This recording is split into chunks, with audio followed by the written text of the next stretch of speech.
Já temos aqui em nossos estúdios o economista que vai falar sobre as questões que envolvem essa reforma tributária, impactos na Zona Franca também. Paula Litaif, o Marcos Evangelista, que é uma pessoa bem conhecida, conceituada nessa área da economia aqui no nosso estado. Sinta-se bem-vindo aqui na Rádio Diário. Bom dia, Patrick. Bom dia, Paula Litaif. Bom dia, nossos ouvintes e telespectadores da Rádio Diário. Marcos, você é presidente do Sindicato dos Economistas do Amazonas também, né? Isso.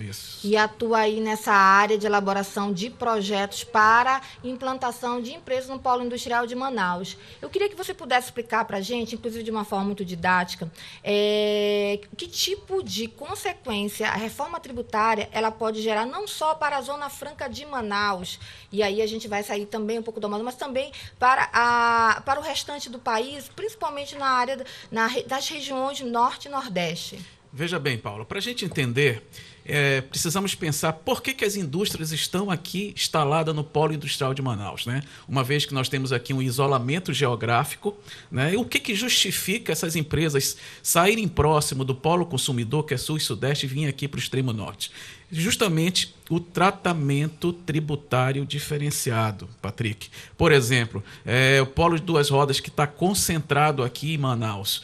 Por que eles estão instalados aqui? Porque ele tem tratamento diferenciado no ICMS, no II, IPI, e imposto de importação e imposto de exportação. Somente por causa disso. Não é porque aqui nós temos o encontro das águas, não é porque nós temos a floresta amazônica. Então, essa reforma tributária, a grande preocupação, Paula, é justamente atingir essas vantagens tributárias, VTCs que os economistas chamam, né? Vantagens tributárias comparativas. No momento que nós temos aí essas vantagens, talvez mexidas em algum ponto, o fato de estar aqui na região norte pode passar a não ser mais atrativo. E as indústrias simplesmente vão sair daqui e vão ali para a região sul e sudeste. É essa a nossa grande preocupação, é perder essa atratividade, essa vantagem tributária que hoje a Zona Franca de Manaus tem. Marcos, outra questão que eu queria que você nos respondesse é a seguinte: hoje, a permanência das empresas aqui, com esses incentivos, elas geram enquanto em arrecadação, que a arrecadação, inclusive é importante lembrar, que é a arrecadação que sustenta o hospital, a escola, que também ajuda, obviamente, diretamente, influencia no asfaltamento das estradas. Eu queria que você explicasse para a gente, para o internauta, para o ouvinte, para o nosso telespectador da Record News, qual é a consequência direta com a saída das empresas aqui do Polo Industrial de Manaus. Veja, é muito importante essa tua pergunta. Tem gente, às vezes, falando assim, não tem nada a ver com o distrito industrial. Mas se você mora aqui no Amazonas, hoje a atividade que você faz, seja qual for, tem uma dependência direta ou indiretamente com as indústrias que estão instaladas no Polo Industrial de Manaus. O que acontece? Hoje nós temos quase 100 mil empregos ali, naquela região. E é justamente esses empregos que fazem a mola da economia do estado do Amazonas, né? São aquelas pessoas que estão ali trabalhando, que gastam. Isso falando em empregos diretos.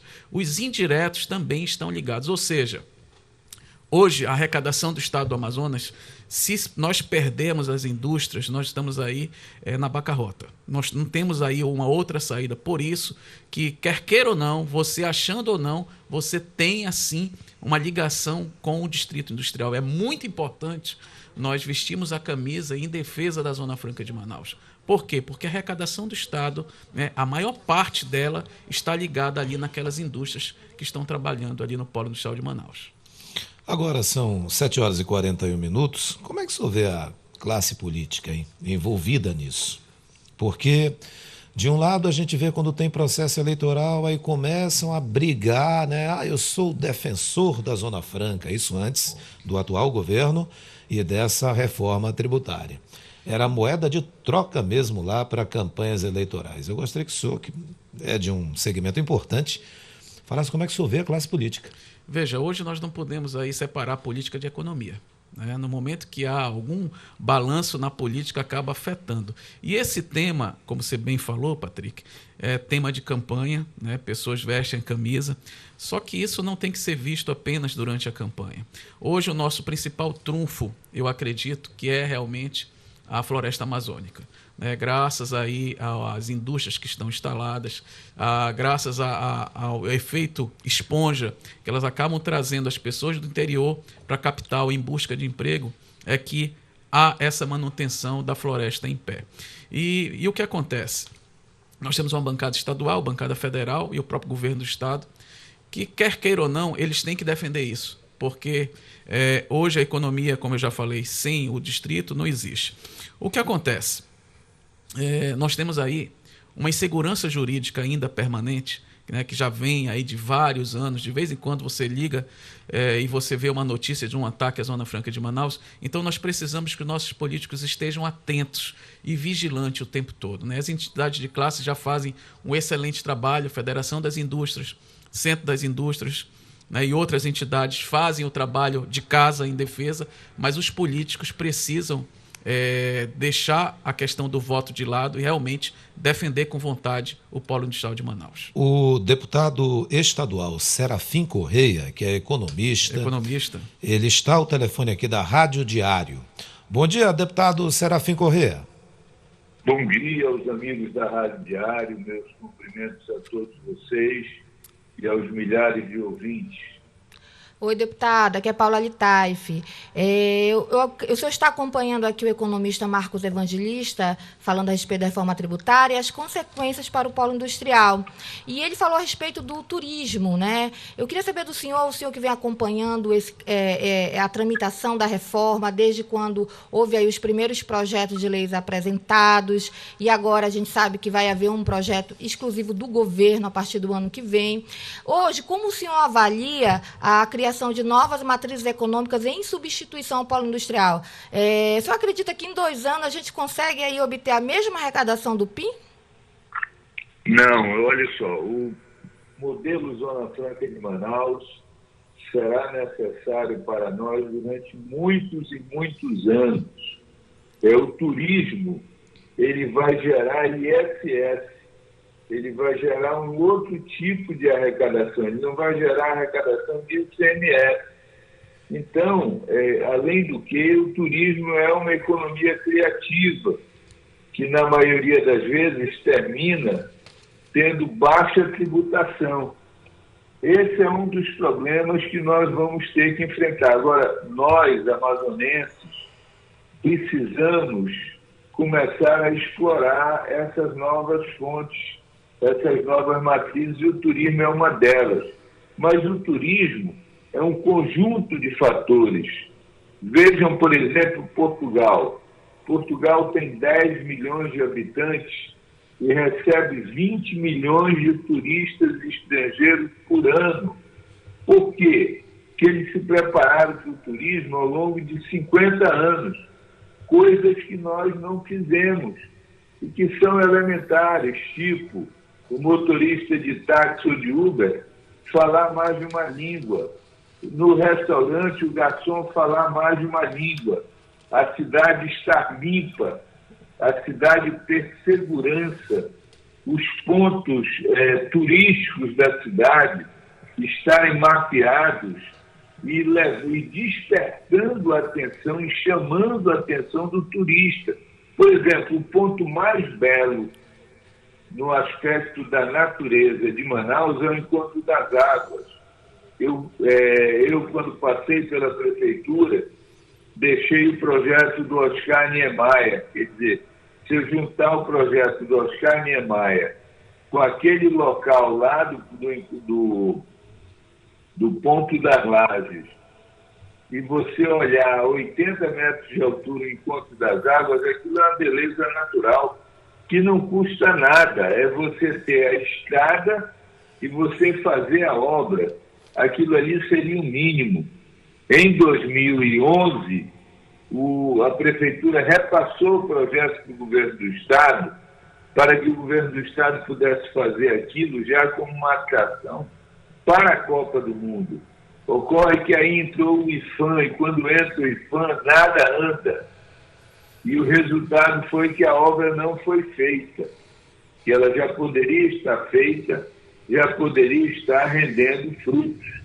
Hoje, em Manaus, o segundo ponto mais visitado é o MUSA, o Museu da Amazônia, que poucas pessoas de Manaus visitam, mas que os turistas estrangeiros, depois do Teatro Amazonas, o lugar onde eles querem ir é no MUSA, onde eles vão ver a natureza. Então, nós precisamos nos autodescobrir. Nós estamos patinando, dormindo em berço esplêndido, quando nós poderíamos estar agindo na questão do turismo. Temos a questão da mineração, onde nós deveremos ter muito cuidado para evitar aquilo que acontece hoje em Minas. Em Minas, uma série de barragens foram feitas e hoje elas começam a estourar e a matar pessoas, e a matar mineiros. Nós temos que ter mineração, mas com tecnologia, com segurança, com certeza. E para que haja mineração, não há hipótese de ter mineração sem ter energia.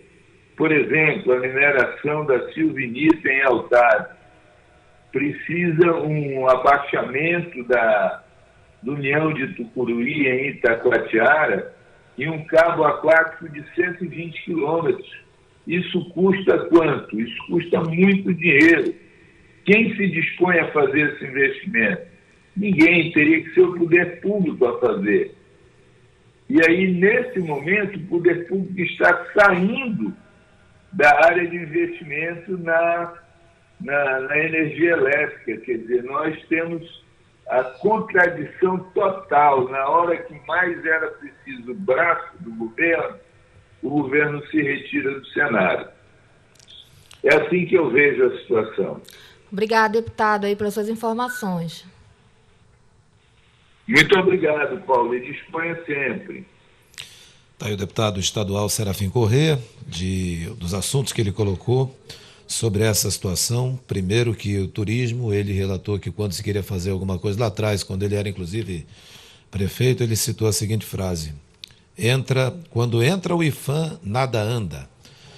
E em relação a outras possibilidades econômicas aqui para a nossa cidade, nosso estado, que possam melhorar a economia, se o polo industrial perder muito com a reforma tributária, mineração, mas tem que ter cuidado com o subsolo para evitar o que aconteceu lá em Minas Gerais. E o turismo, ele citou Portugal, 10 milhões de habitantes, porém 20 milhões de turistas anualmente visitando, mas que o trabalho lá não foi feito assim.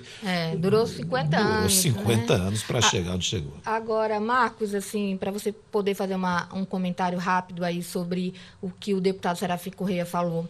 Ele falou que o ISS gera mais, o turismo gera mais o imposto sobre serviço. Ok, tudo bem.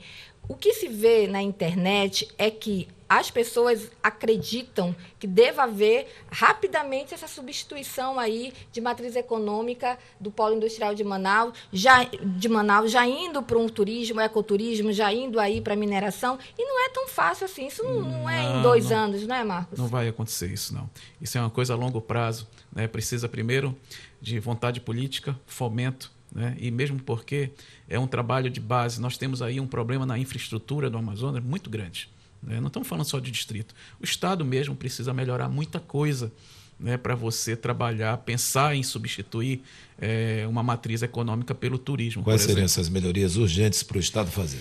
Veja, primeiramente, como o deputado Serafim falou, nós temos aí alguns pontos turísticos que precisam de uma infraestrutura para receber o turista, né?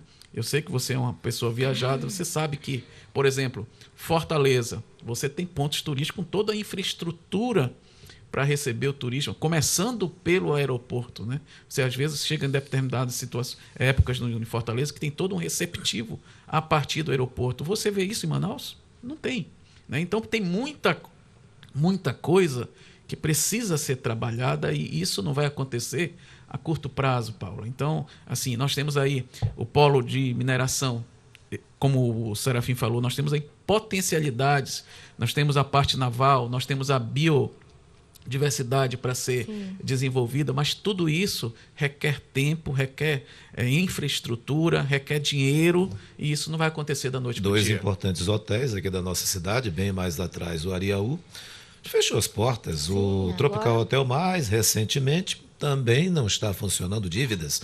Então, quer dizer, são 2 nomes importantes de empreendimentos que o turista já fica sabendo lá fora que não funcionam mais. Exatamente. Afastam turistas?